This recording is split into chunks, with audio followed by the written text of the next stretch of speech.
الحمد لله نحمده ونستعينه ونستغفره ونؤمن به ونتوكل عليه ونعوذ بالله من شرور أنفسنا ومن سيئات أعمالنا من يهده الله فلا مضل له ومن يضلله فلا هادي له ونشهد أن لا إله إلا الله وحده لا شريك له ونشهد أن سيدنا ومولانا محمدا عبده ورسوله صلى الله تعالى عليه وعلى آله وأصحابه وأزواجه وذرياته وأتباعه وبارك وسلم تسليما كثيرا أما بعد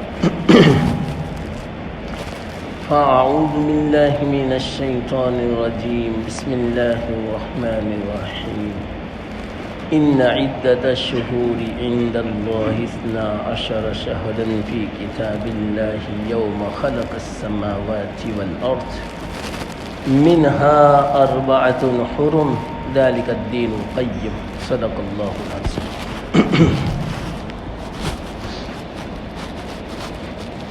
محترم دوست بزرگ، یہ جمعہ 1442 اسلامی سن ہجری اس کا آخری جمعہ ہے۔ آئندہ جمعہ نئے سال میں آئے گا 1443، یاد رکھیے اس کو۔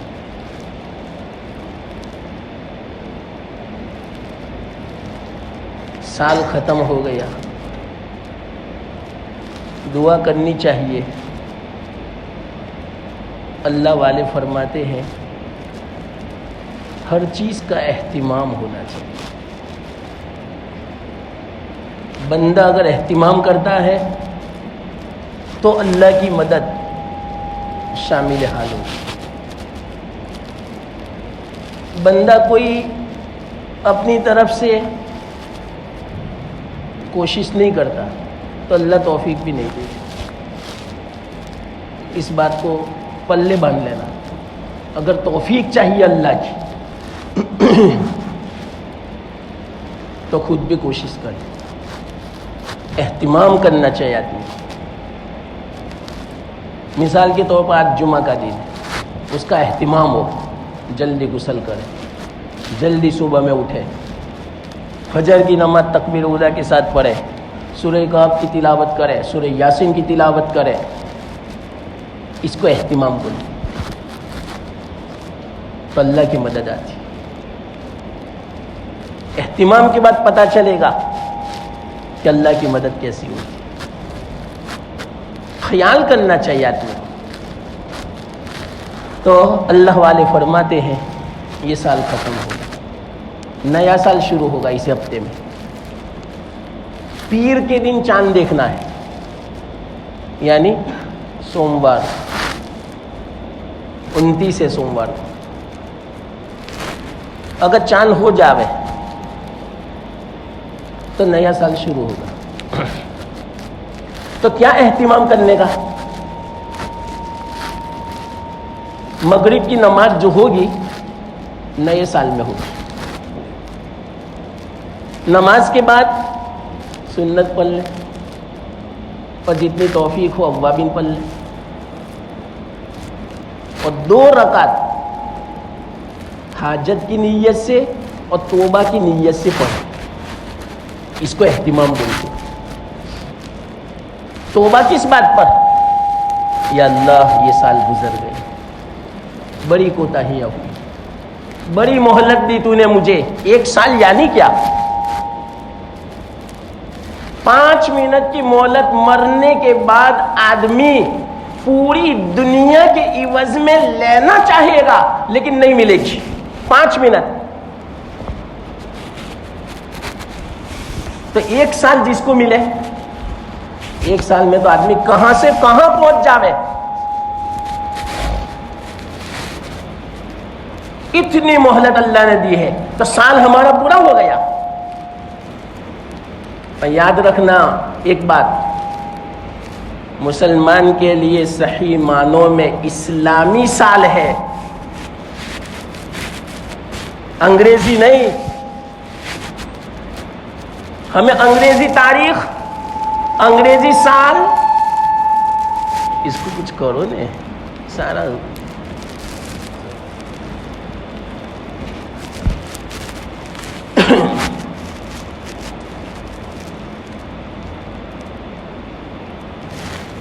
اسلام میں جتنے بھی احکام ہیں سارے احکام کا مدار اسلامی تاریخ پر. انگریزی تاریخ نہیں. آج بہت افسوس کی بات ہے، کسی چلتے پھرتے آدمی کو پوچھا جائے مسلمان کو آج اسلامی تاریخ کون سی، نہیں بتا پائے گا. انگریزی تاریخ یاد ہے اس کو. یہ افسوس کی بات ہے. اس کا بھی اہتمام کرو. اور وہ کیسے یاد رہے گا؟ ہم کوئی بھی کام کرتے ہیں تو دین کے بارے میں اور تاریخ کے بارے میں تحقیق کرتے ہیں، تو اسلامی تاریخ کی تحقیق کرو، اسلامی تاریخ کو لکھنے کا رواج کرو تو یاد رہے گی. اور آج کل تو بڑا آسان ہو گیا، مسجد آؤ دیکھ لو گھڑی کہ اسلامی تاریخ کون سی. یاد رکھو اس طرح. تو اسلامی سن شروع ہوگا پیر سے. اگر جو چاند نظر آ گیا تو 29واں چاند، اہتمام کرو اس کا. تو کیا کرنے کا؟ 2 رکعت پڑھے مغرب کے بعد، سنت کے بعد. کس نیت سے؟ صلاۃ الحاجہ، صلاۃ التوبہ. 2 نیت بھی کر سکتے ہیں نفل کے اندر. ہاں جس کو ہمت ہو الگ الگ پڑھے. توبہ کس بات پر؟ یہ سال گزر گیا، اس کی قدر نہیں ہو سکی یا اللہ، اس کا حق ادا نہیں ہو سکا زندگی کا، تو اس پر میں پشیمان ہوں.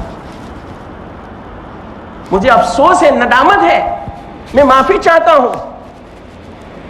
اس لیے یہ 2 رکعت میں پڑھتا ہوں. اللہ مجھے معاف فرما دے. سچے دل سے اگر کوئی اس طرح توبہ کرتا ہے اللہ سارے گناہوں کو معاف فرما دیتا ہے. 1 سال تو کیا پوری زندگی کے گناہوں کو معاف فرما دیتا ہے. اور صلاۃ الحاجہ کس نیت سے؟ آئندہ سال یا اللہ ہمیں نصیب فرما دے، زندگی میں برکت دے. اور وہ سال کیسا ہو؟ صحیح توفیق والا، ہدایت والا. ایسے اعمال میں بجا لاؤں جس سے تو راضی ہو، اور ایسے اعمال سے میں بچوں جس سے تو ناراض ہو. اور سنتیں میں زندہ کروں یا اللہ. اس توفیق کے لیے یہ 2 رکعت میں نماز پڑھتا ہوں، تو مجھے توفیق عطا فرما. اس کو بولتے ہیں اہتمام. تو اللہ بھی توفیق دیتے. تو ایک عمل تو ہمیں یہ کرنا ہے، اللہ سے معافی چاہے. پورا اگر آپ تصور کریں کہ کس طرح میرا یہ سال گزرا اور میرے کتنے ساتھی تھے پرانے سال میں، جو سال گزر گیا اس میں وہ سارے اللہ کی رحمت میں پہنچ گئے، ہزاروں کی تعداد میں. لیکن اللہ تو نے مجھے زندگی نصیب فرمائی. بہت بڑی نعمت ہے یہ زندگی، یاد رکھنا. اس کا احساس مرنے کے بعد پتا چلے گا. یا جو آدمی مر رہا ہے ان کو پوچھو، جب غیب کا عالم سامنے آ جاتا ہے تب پتا چلتا ہے کہ یہ دنیا کی زندگی کے 5 منٹ کتنے قیمتی ہے. تو ہماری زندگی کے تو کئی سال گزر گئے اور ہمیں کوئی احساس پیدا نہیں ہوا، ہماری زندگی میں کوئی انقلاب نہیں آیا. بڑے افسوس کی بات ہے. حالات تو اب ایسے ہیں کہ واقعتاً زندگی میں تبدیلی آنی چاہیے اب تو اللہ کی مدد آئے گی. تو سب سے پہلے ہمیں یہ کرنا ہے.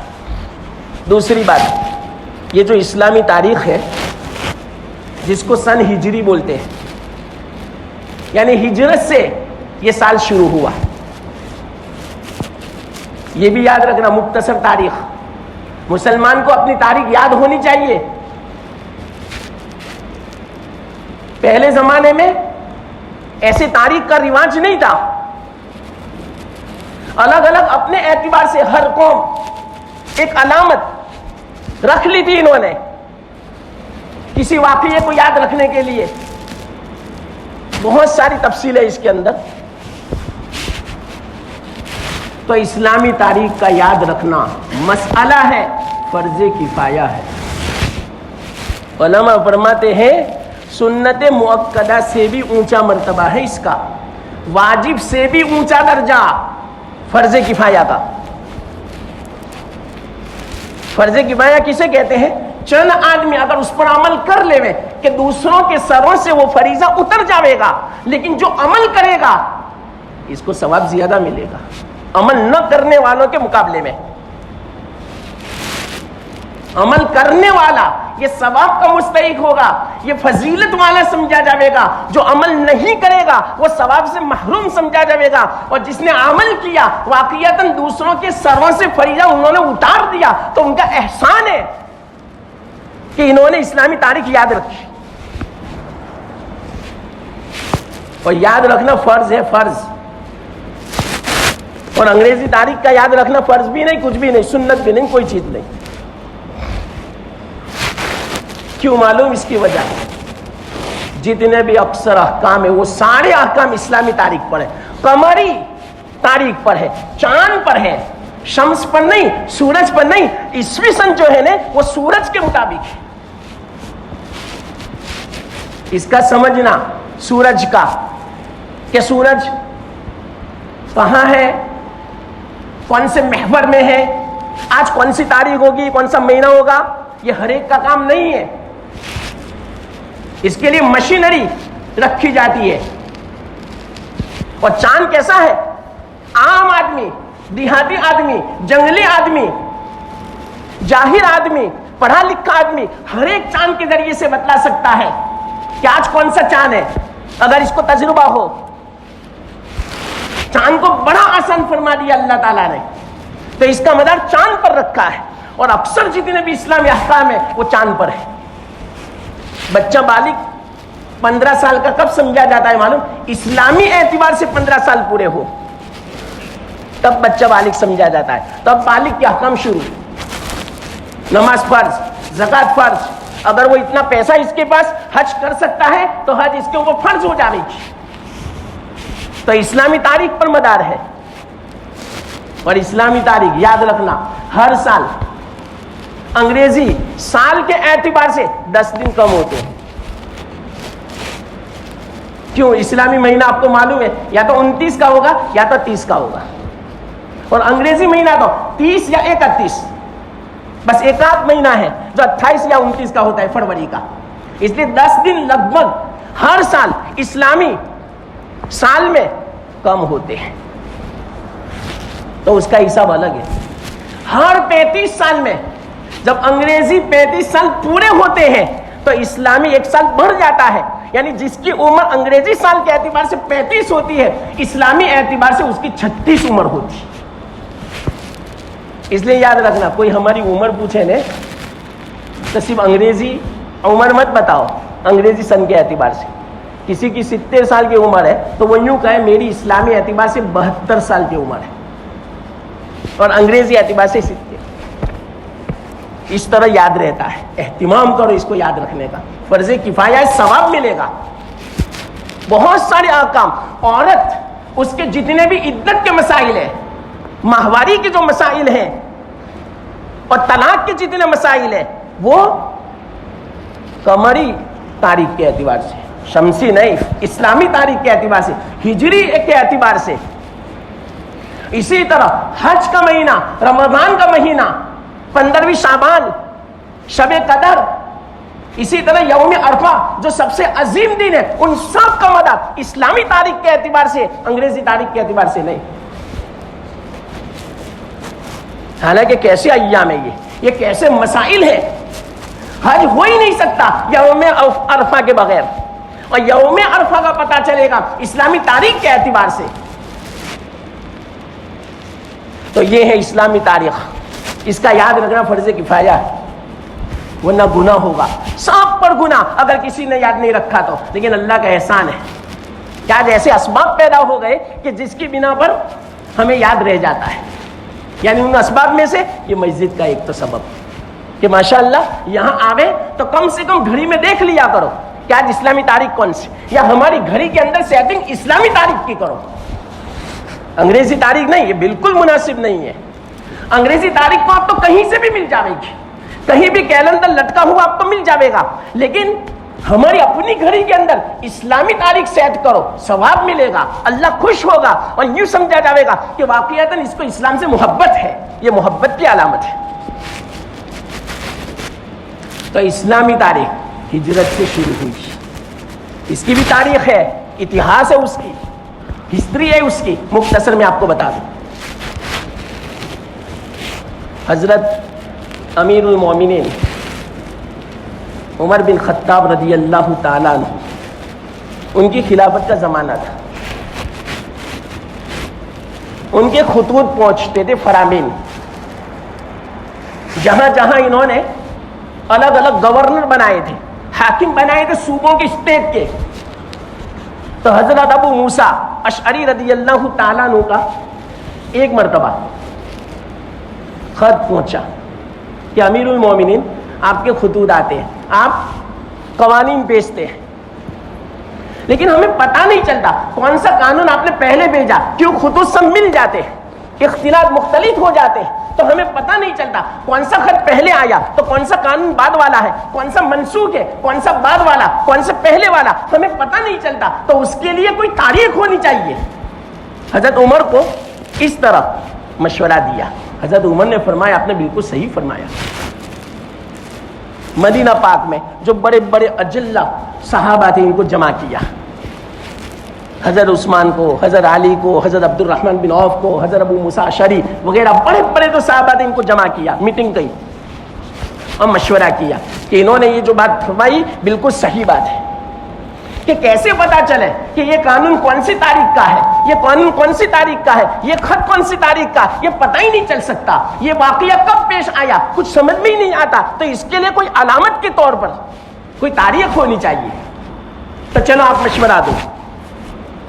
کسی نے فرمایا کہ تاریخ کا آغاز اللہ کے رسول صلی اللہ علیہ وسلم کی ولادت سے کی جائے۔ اس پر غور و فکر ہوا۔ اب بغور سننا حضرت عمر نے کیا جواب دیا۔ حضرت عمر رضی اللہ تعالیٰ عنہ کو اللہ تعالیٰ نے وہ صلاحیت عطا فرمائی تھی، اللہ ان کے دل میں ایسی باتیں القاء فرماتے تھے کہ وحی بھی موافقت میں نازل ہوتی تھی، جو انہوں نے فیصلہ فرما دیا اللہ ایسی ہی وحی نازل فرماتے تھے، عمر کے فیصلے کے اعتبار سے اللہ نے وہ صلاحیت عطا فرمائی تھی۔ حضرت عمر رضی اللہ تعالیٰ نے فرمایا کہ میرا تو جی نہیں چاہتا، میں تو نہیں مناسب سمجھتا کہ ولادت سے سن کا آغاز ہو۔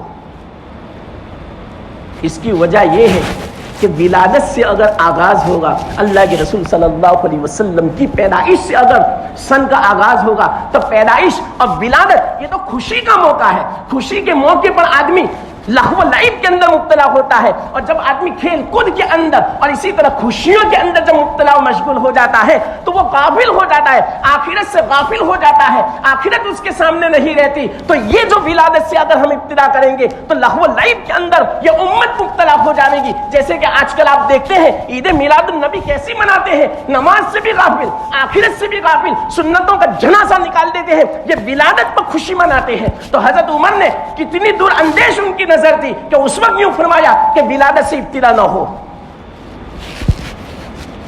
ورنہ یہ غفلت پیدا کرے گی۔ کسی نے کہا کہ امیر المومنین آپ کی وفات کی ابتدا ہو، فرمایا یہ بھی مناسب نہیں لگتا، اس لیے کہ وفات ہر سال وفات یاد آئے گی، اور وفات اللہ کے رسول صلی اللہ علیہ وسلم کی سب سے بڑی مصیبت ہے، سب سے بڑا غم کا واقعہ اگر اس دنیا میں کوئی پیش آیا تو وہ کون سا؟ اللہ کے رسول صلی اللہ علیہ وسلم کی وفات کا۔ اور شریعت کا مزاج نہیں ہے ہماری، ہماری شریعت کا مزاج نہیں ہے کہ غم کو یاد کیا کرو، غم تازہ کرو، مصیبت کو یاد کرو، ماتم کرو، ہائی واویلا کرو. نہیں، ہماری شریعت کا مزاج یہ ہے کہ غم کو بھلا دو. یہاں تک کہ اگر آپ کے گھر میں کسی کا انتقال ہو تو صرف 3 دن آپ سوگ منا سکتے ہیں، غم منا سکتے ہیں. 3 دن سے زیادہ غم نہیں منا سکتے، سوگ نہیں منا سکتے. اگر وفات سے سن کا آغاز کریں گے تو ہر سال اللہ کے رسول صلی اللہ علیہ وسلم کی وفات کا غم تازہ ہوگا، اور یہ شریعت کے مزاج کے خلاف ہے. جیسے کہ آج کل شیعہ لوگ محرم کی یہ 10 دن غم مناتے، یہ شریعت کا مزاج نہیں ہے، یاد رکھنا. کیسا غم مناتے ہیں؟ اس مہینے میں شادی بھی نہیں کرتے، اس مہینے میں سفر بھی نہیں کرتے، اس مہینے میں نئے کپڑے بھی نہیں پہنتے، اس مہینے میں اچھا کھانا بھی نہیں کھاتے، ان کی ہوٹلیں بند ہو جاتی ہیں. آپ نے دیکھا نا، غم مناتے. یہ شریعت کا مزاج نہیں ہے. شریعت نے کہا ارے اپنے والدہ ماں کا بھی انتقال ہو جاوے 3 دن غم مناؤ، چوتھے دن دکان کھولو، دنیا کے کاموں میں مشغول ہو جاؤ. چاہے باپ کا انتقال ہو جاوے، بیوی کا انتقال ہو جاوے، اولاد کا انتقال ہو جائے، 3 دن سے زیادہ غم نہیں منا سکتے. ہاں، بیوی کے لیے ہے کہ شوہر کا انتقال ہو جاوے تو 4 مہینہ 10 دن غم منا، اس لیے کہ یہ بیوی، یہ عورت، یہ تیرے لیے اتنی بڑی نعمت تھی، اس سے بڑی کوئی نعمت نہیں تھی. اس نعمت کے غم میں تجھے اپنے گھر کے اندر 4 مہینہ 10 دن رہنا پڑے گا. صرف عورت کے لیے حکم ہے، اور وہ بھی اپنے شوہر کے انتقال پر. لیکن آج کل عورتوں سے بھی صبر نہیں ہوتا. 4 مہینے 10 دن نہیں رہا جاتا، نکل جاتی ہے کوئی بھی بہانے سے. کتنی عورتیں تو پوچھتی بھی نہیں اور باہر گھومنے لگتی. یہ حرام ہے، حرام. یاد رکھنا اس مسئلے کو. تو حضرت عمر نے فرمایا کہ وفات سے بھی سن کا آغاز مناسب نہیں. اور یاد رکھنا وہ صحابہ تھے، ہمارے جیسے بزدل نہیں تھے. میں صحیح کہتا ہوں، آج ہم بزدل ہو چکے ہیں، ڈرپوک ہو چکے ہیں. ہم مسلمان اور بزدل یہ 2 جمع نہیں ہو سکتا.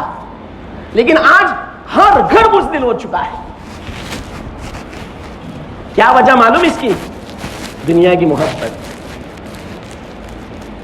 موت سے نفرت. ڈر لگتا ہے موت کہ میں باہر نکلوں گا کوئی مار دے گا. ارے مار دے گا تو شہید مرے گا تو، اور تو اگر غالب آ گیا تو ہے تو غازی سمجھا جاوے گا، اور تو اگر مر گیا تو شہید سمجھا جاوے گا. ہمارے لیے تو دونوں میں فائدہ ہی فائدہ ہے. اگر مار دیا تو انشاءاللہ ہمارا روب جم جاوے گا، اور ہم مر گئے تو انشاءاللہ شہادت کی موت ہے، اور مرتے ہی جنت، سارے گناہ معاف. اور ہم نے سامنے والے کو مار دیا، جہنم رسید کر دیں گے، اور ہمارا روب بیٹھ جائے گا وہ الگ. افسوس کی بات ہے مسلمانوں، آج ہماری لڑکیوں کو لے کر جاتے ہیں، کوئی مسلمان بولتا ہے اور ان کی ایک لڑکی کو لے کر جاؤ پورے ٹوٹ پڑیں گے. کیا وجہ ہے؟ ہم ڈرپوک ہو چکے ہیں. کیوں مسلمان نہیں اٹھتا؟ ان سے تو سبق لے. افسوس کی بات ہے مسلمانوں. کیا ہوا نا معلوم؟ غزوہ بدر، 70 بڑے سورما بہادر مشرکین مکہ قتل کر دیے گئے، اور 70 کو قید کر لیا گیا. عجیب واقعہ ہے. ابو سفیان جب مکہ پہنچے، ابھی مسلمان نہیں ہوئے تھے، بڑے بڑے بہادر تھے، اس زمانے کے سردار سمجھے جاتے تھے، سورما سمجھے جاتے تھے. ان کو تہہ تیغ کر دیا گیا، قتل کر دیا گیا. ابو سفیان نے مکہ میں اعلان کیا، خبردار کسی نے ماتم کیا، کوئی سوگ نہ مناوے، کوئی اپنے سینے کو نہ پیٹے، اپنے کپڑوں کو نہ پھاڑے، ہائے واویلا نہ کرے، غم نہ مناوے. مکہ پر یہ اعلان کیا. وجہ کیا معلوم آپ کو؟ یہ اعلان کیوں کیا؟ کہ غم منانے سے آدمی کا دل بزدل ہو جاتا ہے. تو ہمیں پھر سے لڑنا ہے، بہادر بن کے لڑنا ہے، ہمیں بزدل نہیں ہونا ہے. اس لیے مکہ میں اعلان کیا ابو سفیان نے، خبردار کسی نے غم منایا. ایسا مطلب کہ سمجھو کہ کچھ ہوا ہی نہیں، بڑے بڑے سردار مارے گئے تھے، سناٹا چھا گیا مکہ میں، کسی نے سوگ نہیں منایا، غم نہیں منایا. اس سے پتا چلا کہ وفات کے غم سے، مصیبت کو یاد کرنے سے آدمی بزدل بن جاتا ہے. حضرت عمر جیسے بہادر اس بات کو کیسے گوارا کر سکتے ہیں؟ حضرت عمر نے فرمایا نہیں، وفات سے بھی سن کی ابتدا نہیں ہونی چاہیے، ورنہ آدمی جب اس وفات کو یاد کرے گا غم منائے گا، اور غم میں آدمی کا دل اور آدمی کا بدن کمزور پڑ جاتا ہے۔ آپ نہیں دیکھتے بڑا بہادر ہو، اس کے والد کا انتقال ہو جائے تو اس وقت کتنا عاجز بن جاتا ہے، کتنا بیچارہ بالکل ٹھنڈا بن جاتا ہے۔ کیا وجہ ہے؟ غم کا اثر ہے۔ اس لیے حضرت عمر نے فرمایا وفات سے ابتدا نہ ہو۔ کیا عجیب جواب دیا۔ کسی نے کہا آپ کی جو بعثت ہوئی، آپ کو نبوت جو ملی، اس سے ابتدا کریں۔ اس میں اختلاف ہے، بعثت کے بارے میں اختلاف ہے کہ کون سے سن میں کون سے مہینے میں ہوئی۔ تو حضرت عمر نے فرمایا کہ بعثت کے بارے میں ہمیں کچھ تعیین کے طور پر ہمیں مہینہ تاریخ کا ہمیں پتہ نہیں، اس بنا پر یہ بھی میں مناسب نہیں سمجھتا کہ بعثت سے ابتدا ہو۔ حضرت علی بولے امیر المومنین، میرے دل میں یہ آتا ہے کہ ہجرت سے سن کی آغاز، سن کی ابتدا، اس لیے کہ ہجرت جو ہے کیا سبق سکھاتی ہے بتاؤ؟ ہجرت کیوں فرمائی؟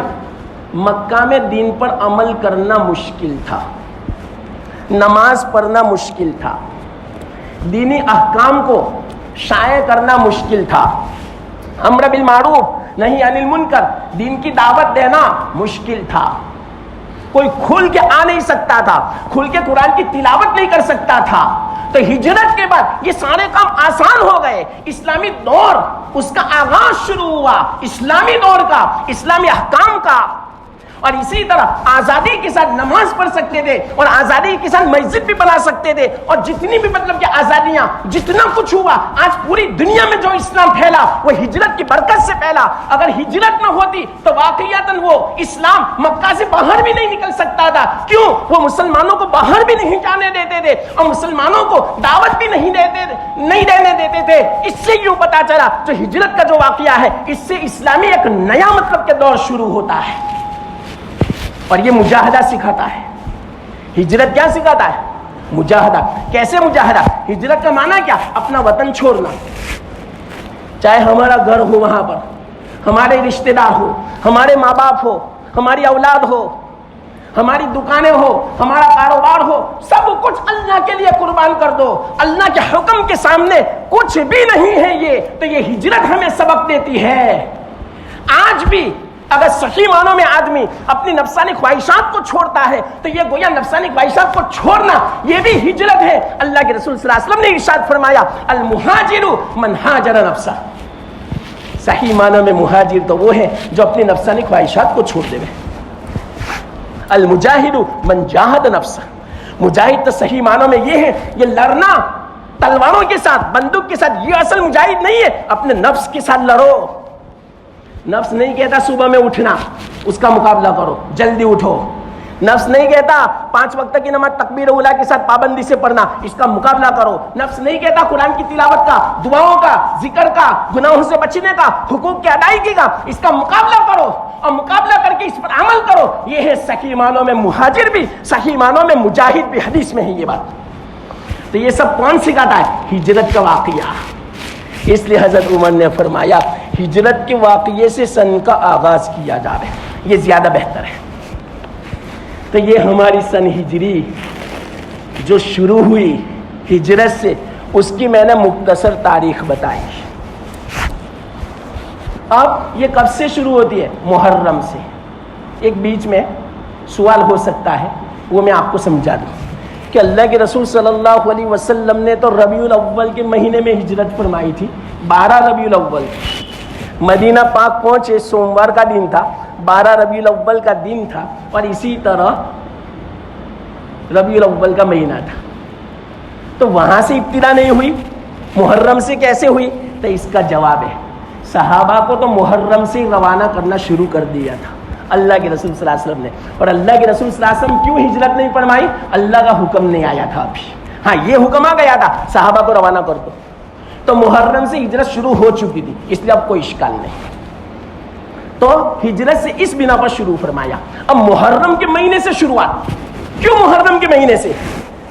اب سنو، اللہ تعالیٰ نے فرمایا کہ سال کے مہینوں کی گنتی جب سے اللہ نے آسمان و زمین کو پیدا فرمایا، ابھی تو ہمارا وجود بھی نہیں ہوا تھا، ہمیں اللہ نے پیدا بھی نہیں فرمایا تھا، اس وقت سے اللہ تعالیٰ نے سال کے 12 مہینے رکھے تھے۔ ان 12 مہینوں میں سب سے پہلا مہینہ اللہ تعالیٰ نے محرم الحرام کو رکھا تھا۔ محرم کا نام محرم کیوں پڑا؟ اس لیے نہیں، یاد رکھنا، اگر آپ شیعہ لوگوں سے پوچھو گے نا تو وہ کیا کہیں گے کہ محرم اس لیے کہ اس میں سب کام حرام ہے، نکاح حرام ہے، اچھا کپڑا پہننا حرام ہے، اچھا کھانا کھانا حرام ہے، یہ حرام ہے اس بھی نہ پڑھو۔ نہیں، اس لیے نہیں، محرم کا نام معظم یعنی عظمت والا، حرمت والا، ادب والا، بڑا محترم ہے یہ مہینہ۔ کیسے محترم ہے؟ اس مہینے میں جو عبادت بجا لاتا ہے، علماء فرماتے ہیں اللہ تعالیٰ اس مہینے میں عبادت بجا لانے کی بنا پر پورا سال اللہ تعالیٰ عبادت کی توفیق عطا فرماتے ہیں۔ اور جو اس مہینے میں گناہوں سے بچتا ہے تو اللہ تعالیٰ پورا سال گناہوں سے بچنے کی توفیق عطا فرماتے ہیں۔ ایک تو یہ وجہ، اور دوسری وجہ معلوم، محرم الحرام اس لیے کہ اس میں جنگ حرام تھی۔ 4 مہینے اللہ خود فرماتے منہا اربعۃ حرم، ان 12 مہینوں میں سے اللہ تعالیٰ نے 4 مہینوں کو حرمت والے بنائے کہ ان 4 مہینوں میں جنگ نہیں کر سکتے، اور اس زمانے میں جتنے بھی غیر مسلم تھے، کفار تھے، مشرکین تھے، وہ بھی ان مہینوں میں جنگ نہیں کرتے تھے، اس کی حرمت بجا لاتے تھے، ادب بجا لاتے تھے۔ وہ 4 مہینے کون سے؟ 3 مہینے تو مسلسل ہے، ابھی ذی الحجہ کا مہینہ ہے، اس کے بعد محرم آئے گا، تو محرم کا مہینہ، یہ مہینہ جو چلتا ہے وہ، اور اس سے پہلے جو مہینہ گیا ذی قعدہ کا، یہ 3 مہینے، اور چوتھا مہینہ کون سا؟ رمضان شوال سے پہلے جو آیا، شعبان سے پہلے، رجب کا مہینہ۔ تو یہ 4 مہینے حرمت والے ہیں، اللہ فرماتے ہیں حرمت والے مطلب کیا؟ یعنی بڑے محترم ہیں، بڑے ادب والے ہیں۔ ان مہینوں میں جو عبادت بجا لاوے گا اس کا ثواب بھی زیادہ ہے، اس مہینوں میں جو گناہ کرے گا تو اس کا وبال بھی زیادہ ہے۔ وقت کا بھی اثر ہے، مکان کا جس طرح اثر ہے، ایک گناہ باہر کوئی کرے اور وہی گناہ مسجد میں کرے، اور وہی گناہ اگر کعبہ شریف کے پاس کرے تو اس کا وبال بڑھ جاتا ہے، تو اسی طرح ان مہینوں کا وبال بڑھ جاتا ہے۔ اس بنا پر اللہ تعالیٰ نے اس کو محترم والے بنائے، منہا اربعۃ حرم، 4 مہینے حرمت والے ہیں، اس لیے محرم سے ابتدا۔ محرم یاد رکھنا، محرم کی فضیلت اس لیے نہیں ہے کہ حضرت حسین کی شہادت ہوئی، بغور سننا اس بات کو، یہ شیعہ لوگوں نے مشہور کر دیا۔ محرم کی فضیلت تو پہلے سے تھی، کب سے؟ جب سے اللہ نے آسمان و زمین کو پیدا فرمایا تھا، اور 10ویں تاریخ کو فضیلت تو حضرت موسیٰ علیہ السلام اس سے بھی پہلے تھی، حضرت آدم علیہ السلام کے زمانے سے تھی۔ حضرت آدم علیہ السلام کا جو مطلب کہ مادہ جمع کیا تھا، ان کو روح جو پھونکی گئی تھی، وہ 10ویں محرم تھی۔ قیامت کا دن آئے گا، 10ویں محرم کا دن ہوگا۔ اور حضرت موسیٰ علیہ السلام سے پہلے حضرت نوح علیہ السلام کی جو کشتی جودی پہاڑ پر ٹھہر گئی تھی، وہ 10ویں محرم تھی۔ حضرت یونس علیہ السلام کو مچھلی کے پیٹ سے جب نکالا گیا تھا، وہ 10ویں محرم تھی۔ حضرت ابراہیم علیہ السلام کی ولادت، وہ 10ویں محرم تھی۔ حضرت یوسف علیہ السلام کو کنویں سے نکالا گیا، 10ویں محرم تھی۔ حضرت ادریس علیہ السلام کو آسمانوں پہ اٹھایا گیا، 10ویں محرم تھی۔ اتنے واقعات ہیں 10ویں محرم کے، کیا وجہ ہے؟ یہ بڑا مبارک دن ہے۔ اب اس دن میں حضرت حسین کی شہادت ہوئی، تو یہ تو حضرت حسین کو فضیلت ملی۔ یہ مت سمجھنا کہ حضرت حسین کی شہادت کی بنا پر محرم کو فضیلت ملی، اور 10ویں محرم جس کو یوم عاشورہ بولتے ہیں، اس کو فضیلت حضرت حسین کی طرف سے ملی نہ، حضرت حسین کو فضیلت ملی کہ اس دن میں ان کو شہادت ملی۔ پر یاد رکھنا ایک بات، یہ دن بڑا فضیلت والا ہے۔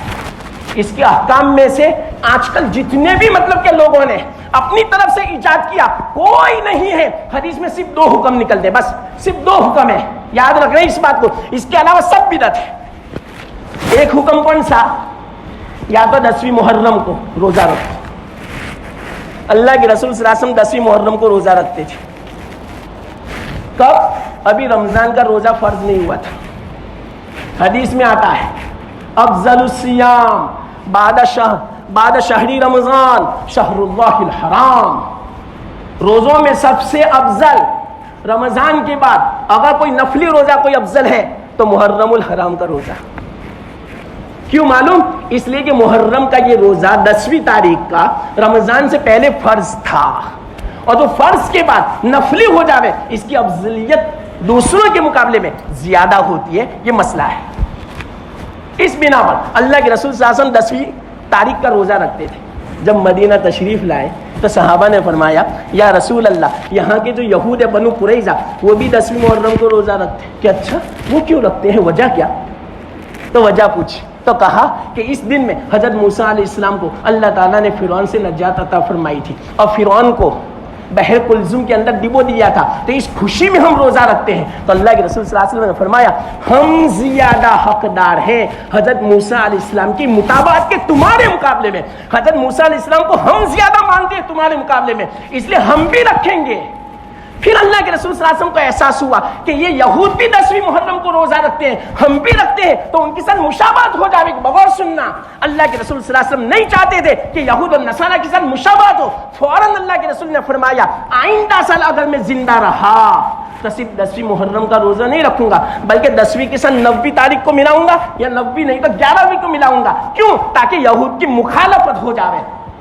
اس سے آپ اندازہ لگاؤ مسلمانوں، ہماری شریعت نے، ہمارے آقا محمد صلی اللہ علیہ وسلم نے عبادت میں بھی یہود و نصارہ کی مشابہت پسند نہیں فرمائی، تو گناہوں میں کیسے پسند فرمائی؟ آج کل ہمارے نوجوان بچوں کے بالوں کی کٹنگ دیکھی ہے یہود و نصارہ کی، یہ اللہ کیسے پسند فرمائیں گے جب روزے میں اور نماز میں مشابہت پسند نہیں ہے ہماری شریعت کو؟ تو وضاقتہ میں، عادات میں، گناہوں میں اللہ رسول ہماری شریعت کیسے پسند کرے گی؟ اس کا کیا حشر ہوگا؟ من تشبہ منہم فہو منہم۔ یاد رکھنا، جس نے جس قوم کی مشابہت اختیار کی کل قیامت کے دن انہی کے ساتھ ان کا حشر ہوگا۔ یہود و نصارہ اور مشرکین کا حشر کہاں ہوگا؟ جہنم میں۔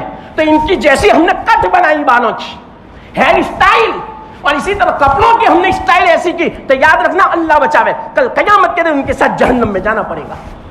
جب عبادت میں مشابہت کو گوارا نہیں کیا تو گناہ اور عادات کے اندر اللہ کے رسول ہماری شریعت کیسے گوارا کر سکے گی؟ مسلمانوں، یہ پہلا حکم ہے، یاد رکھنا۔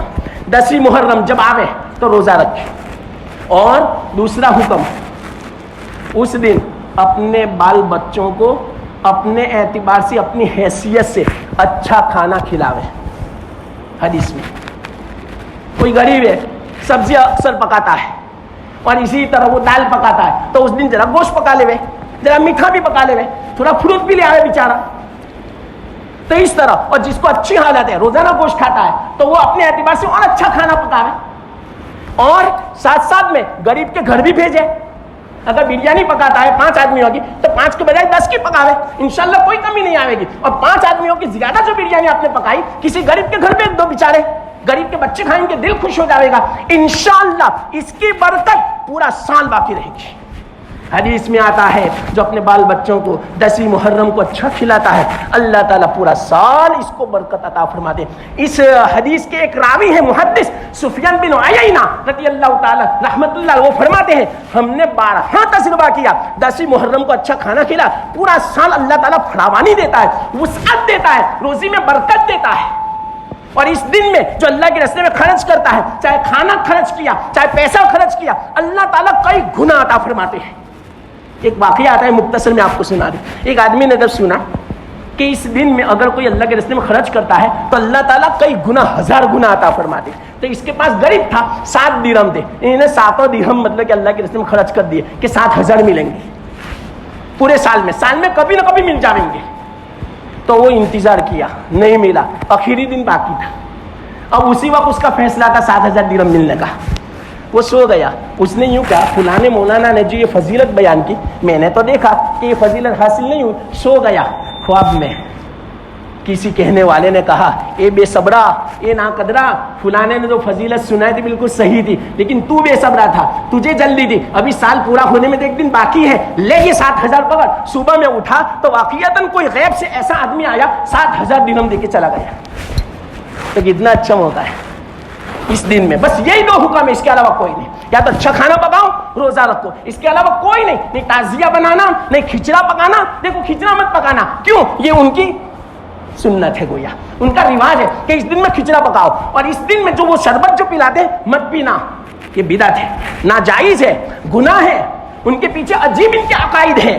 کیا عقیدہ معلوم کہ حضرت حسین پیاسے مر گئے اس لیے شربت پلاؤ تاکہ ان کی پیاس بجھے۔ ارے ان کو تو جنت کا شربت ملتا ہے، جام کوثر ملتا ہے، تمہارے شربت کی کیا ضرورت ہے؟ لیکن ایسے